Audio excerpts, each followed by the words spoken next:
ಎಲ್ಲರಿಗೂ ನಮಸ್ಕಾರ. Healthy little champs ಕಾರ್ಯಕ್ರಮಕ್ಕೆ ಸ್ವಾಗತ. ನಾನು ಡಾಕ್ಟರ್ ರೇಖಾ, ಮಾನಸ ಆಯುರ್ವೇದ, ಸಂಜಯನಗರದಿಂದ. ಈ ಕಾರ್ಯಕ್ರಮದಲ್ಲಿ ಹೆಸರೇ ಹೇಳೋ ಹಾಗೆ ಮಕ್ಕಳಿಗೆ ಆರೋಗ್ಯಕರವಾದಂತಹ ಅಡುಗೆನ ಯಾವ ಥರ ಮಾಡಿ ತಿನ್ನಿಸ್ಬೋದು ಅನ್ನೋದ್ರ ಬಗ್ಗೆ ತಿಳಿಸ್ಕೊಡ್ತೀವಿ. ಮಕ್ಕಳಿಗೆ ಯೂಶ್ವಲಿ ತಂದೆ ತಾಯಿಯಾಗಿ ಎಲ್ಲರೂ ನಾವು ಒಳ್ಳೆಯದನ್ನೇ ವಿಶ್ ಮಾಡ್ತೇವೆ, ಒಳ್ಳೆ ಆಹಾರ ಯಾವುದು ಅಂತ ಹುಡುಕ್ತಾನೆ ಇರ್ತೇವೆ. ಬಟ್ ಈ ಹುಡುಕೋ ನಿಟ್ಟಿನಲ್ಲಿ ಏನಾಗುತ್ತೆ ಅಂತಂದರೆ, ಎಷ್ಟೋ ಸಲ ಯಾವುದೋ ಒಂದು ಇಂಟರ್ನೆಟ್ ನಾಲೆಜ್ ಇರ್ಬೋದು ಅಥವಾ ಯಾರೋ ಒಬ್ಬರು ತಿಳಿಸ್ಕೊಟ್ಟಿದ್ದಿರ್ಬೋದು. ಈ ಥರದ ನಾಲೆಜ್ಗಳನ್ನು ತಿಳ್ಕೊಂಡು ಎಷ್ಟೋ ಸಲ ಅಂದರೆ ಮಕ್ಕಳಿಗೆ ಹಾನಿಕರ ಆಗುವಂಥ ಅಡುಗೆನ ನಾವು ಮಾಡಿಕೊಟ್ಟಿರ್ತೀವಿ. ಫಾರ್ ಎಕ್ಸಾಂಪಲ್, ಈಗ ನೋಡಿ, ಮಕ್ಕಳಿಗೆ ಮೊಸರನ್ನ ಹಾಕಿ ಕಳಿಸ್ತೀವಲ್ಲ ಬಾಕ್ಸಿಗೆ, ಏನು ಮಾಡ್ತಾರೆ ಎಷ್ಟೋ ಜನ ಪೇರೆಂಟ್ಸ್ಗಳು ಆ ಮೊಸರು ಜೊತೆ ಹಾಲನ್ನು ಮಿಕ್ಸ್ ಮಾಡಿ ಕಳಿಸ್ತಾರೆ. ಯಾಕೆ ಅಂತಂದರೆ ಮಧ್ಯಾಹ್ನ ಅದು ತಿನ್ನಬೇಕಾದ್ರೆ ತುಂಬ ರುಚಿಯಾಗಿರಲಿ, ಸ್ವಲ್ಪ ಅಂದರೆ ಚೆನ್ನಾಗಿರಲಿ, ಟೇಸ್ಟ್ ಚೆನ್ನಾಗಿ ಬರಲಿ ಅಂತ ಹೇಳಿ. ಬಟ್ ಅಲ್ಲೇನಾಗುತ್ತೆ, ಮೊಸರು ಮತ್ತು ಹಾಲು ವಿರುದ್ಧ ಆಹಾರ ಅಂದರೆ ಇನ್ಕಾಂಪೆಟಬಲ್ ಫುಡ್ ಆಗಿರೋದ್ರಿಂದ ಅಲ್ಲಿ ಮಕ್ಕಳಿಗೆ ಅಂದರೆ ತುಂಬ ಗಟ್ ಹೆಲ್ತ್ ಇಶ್ಯೂ ಇರ್ಬೋದು ಅಥವಾ ಸ್ಕಿನ್ ರಿಲೇಟೆಡ್ ಇಶ್ಯೂಗಳಿರ್ಬೋದು, ಆ ಥರ ಬರೋ ಚಾನ್ಸಸ್ ಇರುತ್ತೆ.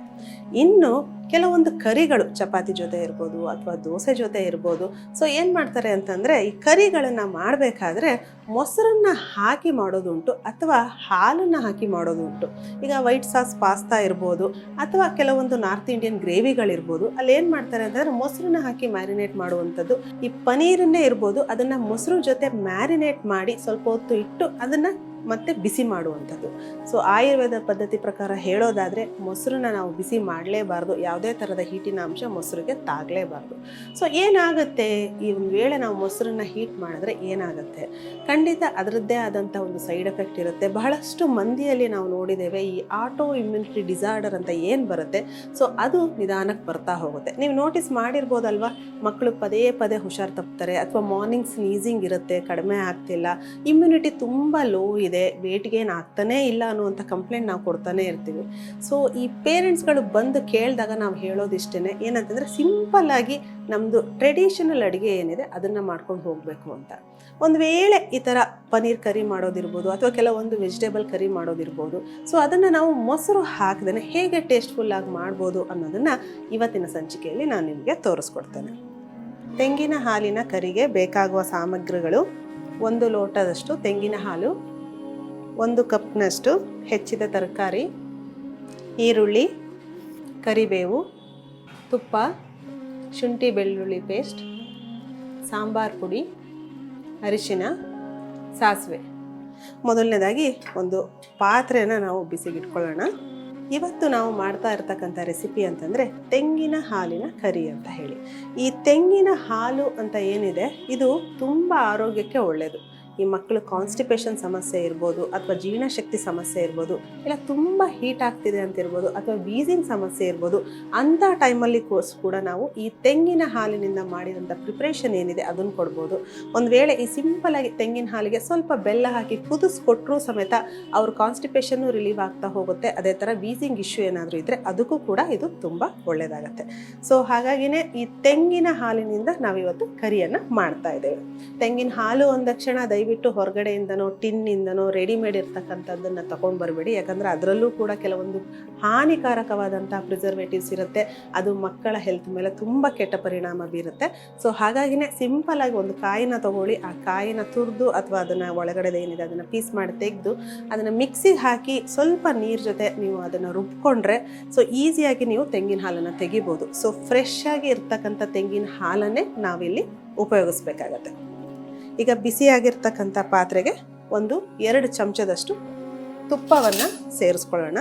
ಈ ತುಪ್ಪ ಅಥವಾ ತೆಂಗಿನ ಎಣ್ಣೆನೂ ನಾವಿಲ್ಲಿ ಸೇರಿಸ್ಕೊಳ್ಬೋದು. ಹಾಗೆ ನಿಮ್ಗೆ ಒಂದು ವೇಳೆ ಎಳ್ಳೆಣ್ಣೆ ಅಥವಾ ಮಸ್ಟರ್ಡ್ ಆಯಿಲ್ ಅದು ಏನಾದರೂ ಫೆಮಿಲಿಯರ್ ಇದ್ದರೆ ಅದನ್ನು ಯೂಸ್ ಮಾಡ್ತಿದ್ರೆ ಅದನ್ನು ಕೂಡ ನೀವು ಉಪಯೋಗಿಸ್ಕೊಳ್ಬೋದು, ಏನೂ ತೊಂದರೆ ಇಲ್ಲ. ಬಟ್ ಇಲ್ಲಿ ನಾವು ತುಪ್ಪವನ್ನೇ ಯಾಕೆ ಉಪಯೋಗಿಸಿದ್ದೀವಿ ಅಂತಂದರೆ, ಮೇಯ್ನಾಗಿ ಕಾನ್ಸ್ಟಿಪೇಷನ್ ರಿಲೀವ್ಗೆ ತೆಂಗಿನ ಹಾಲು ಎಷ್ಟು ಉಪಯೋಗ ಆಗುತ್ತೋ ಅದೇ ಥರ ತುಪ್ಪ ಕೂಡ ಸಹಾಯ ಆಗುತ್ತೆ. ಇದು ಅಂದರೆ ಡೈಜೆಷನ್ನ ಸ್ವಲ್ಪ ಜಾಸ್ತಿ ಮಾಡಿ ಪಿತ್ತ ಮತ್ತು ವಾತವನ್ನು ಕಡಿಮೆ ಮಾಡೋದ್ರಿಂದ ಕಾನ್ಸ್ಟಿಪೇಷನ್ ರಿಲೀವ್ಗೆ ಬೊವೆಲ್ ಮೂಮೆಂಟ್ ಈಸಿ ಆಗೋದಕ್ಕೆ ತುಪ್ಪ ತುಂಬ ಸಹಾಯ ಮಾಡುತ್ತೆ. ಒಂದು ಅರ್ಧ ಚಮಚದಷ್ಟು ಸಾಸಿವೆ, 1/2 ಕಪ್ಪಿನಷ್ಟು ಹೆಚ್ಚಿದಂಥ ಈರುಳ್ಳಿ,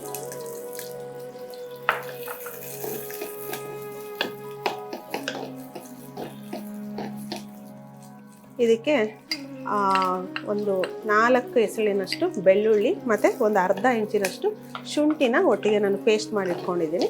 ಸೊ ಆ ಪೇಸ್ಟನ್ನು ಇಲ್ಲಿ ಹಾಕ್ತಾ ಇದ್ದೀನಿ.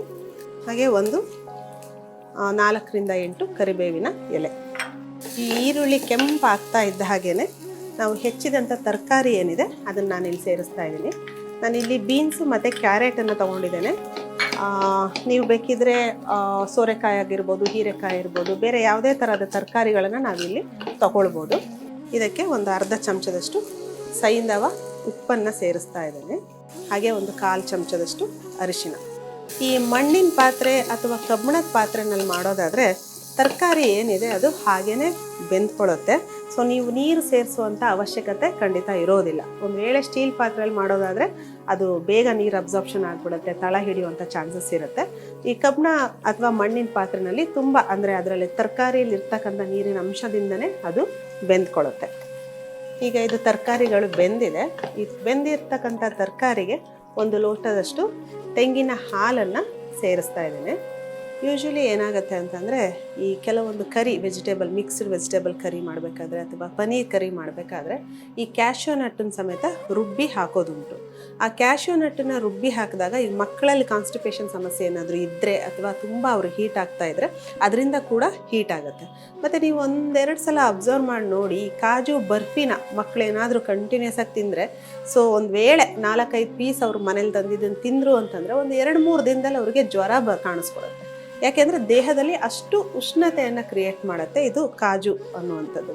ಸೊ ಹಾಗಾಗಿನೇ ಇವತ್ತಿನ ಈ ಕೊಕೊನಟ್ ಮಿಲ್ಕ್ ರೆಸಿಪಿನಲ್ಲಿ ಸೊ ಯಾವುದೇ ಥರದ ಅಂದರೆ ಥಿಕ್ನೆಸ್ಗೋಸ್ಕರ ನಾನಿಲ್ಲಿ ಕಾಜು ಪೇಸ್ಟನ್ನಾಗಲಿ ಅಥವಾ ಬೇರೆ ಯಾವುದನ್ನು ಸೇರಿಸಿಲ್ಲ. ಸೊ ತೆಂಗಿನ ಹಾಲನ್ನೇ ನೀವು ತಿಕ್ಕಾಗಿ ತಗೊಳ್ಬೋದು. ಅದನ್ನು ತಗೊಂಡ್ರೆ ಇಷ್ಟೇ ನಿಮಗೆ ಅಂದರೆ ನಾರ್ಮಲಾಗಿ ಯಾವ ಥರ ವೆಜ್ ಕರಿ ಟೇಸ್ಟ್ ಬರುತ್ತೋ ಇದು ಅದೇ ಥರ ಡಿಫ್ರೆಂಟಾಗಿ ಅಂದರೆ ಇನ್ನೂ ತುಂಬ ಟೇಸ್ಟ್ಫುಲ್ಲಾಗಿ ಇರುತ್ತೆ. ಮಕ್ಕಳು ಕೂಡ ತುಂಬ ಇಷ್ಟಪಡ್ತಾರೆ ಇದನ್ನು. ಈಗ ಇದು ಚೆನ್ನಾಗಿ ಕುದ್ದಿದೆ. ಈ ಕುದ್ದಿರ್ತಕ್ಕಂಥ ಕರಿಯನ್ನು ನಾವು ಇನ್ನೊಂದು ಪಾತ್ರೆಗೆ ತೆಗೆದುಕೊಳ್ಳೋಣ. ಈ ರೆಡಿಯಾಗಿರ್ತಕ್ಕಂಥ ಕರಿಗೆ ನಾವು ಗಾರ್ನಿಷಿಗೆ ಸ್ವಲ್ಪ ಕೊತ್ತಂಬರಿ ಸೊಪ್ಪು ಹಾಗೆ ಲೆಮನ್ ಜ್ಯೂಸನ್ನು ಸಮೇತ ಸ್ಕ್ವೀಸ್ ಮಾಡ್ತಾ ಇದ್ದೀನಿ. So it's A optional. ನೀವು ಲೆಮನ್ ಜ್ಯೂಸ್ ಹುಳಿ ಅಂಶ ಬೇಕು ಅನಿಸಿದರೆ ಕೊಡ್ಬೋದು, ಇಲ್ಲ ಹಾಗೆ ಕೂಡ ಮಾಡ್ಕೊಳ್ಬೋದು. ಹಾಗೆ ಖಾರದ ಅಂಶ ಬೇಕು ಅಂತ ಅನಿಸಿದರೆ ಸ್ವಲ್ಪ ನೀವು ಮನೇಲಿ ಇರ್ತಕ್ಕಂತಹ ಸಾಂಬಾರು ಪುಡಿನ ಕೂಡ ಸೇರಿಸ್ಕೊಳ್ಬೋದು, ಇಲ್ಲ ಪೆಪ್ಪರ್ ಪುಡಿನ ನೀವು ಸೇರಿಸ್ಕೊಳ್ಬೋದು. ತುಂಬ ಲೈಟಾಗಿ ಸ್ಪೈಸಸ್ನ ಮಾಡಿಕೊಟ್ರೆ ಮಕ್ಕಳು ತುಂಬ ಇಷ್ಟಪಟ್ಟು ಇದನ್ನು ತಿಂತಾರೆ. ಚಪಾತಿ ಜೊತೆ ಗ್ರೇವಿ ಥರನೂ ಕೊಡ್ಬೋದು ಅಥವಾ ಅನ್ನದ ಜೊತೆ ಕೂಡ ಇದನ್ನು ನಾವು ಸೇವಿಸ್ಕೊಳ್ಬೋದು. ಹೀಗೆ ಮಕ್ಕಳ ಆರೋಗ್ಯಕ್ಕೆ ಅನುಕೂಲವಾಗುವಂತಹ ಹಲವಾರು ಹೆಲ್ದಿ ರೆಸಿಪಿಗಳನ್ನು ಹಾಗೆ ಆಯುರ್ವೇದಿಕ್ ಬೇಸಿಕ್ನ ಅದ್ರ ಜೊತೆ ತಿಳಿಸ್ಕೊಡ್ತಾ ಮುಂದಿನ ಸಂಚಿಕೆಯಲ್ಲಿ ಮತ್ತೆ ಭೇಟಿಯಾಗೋಣ. ಅಲ್ಲಿಯವರೆಗೆ ನಮಸ್ಕಾರ.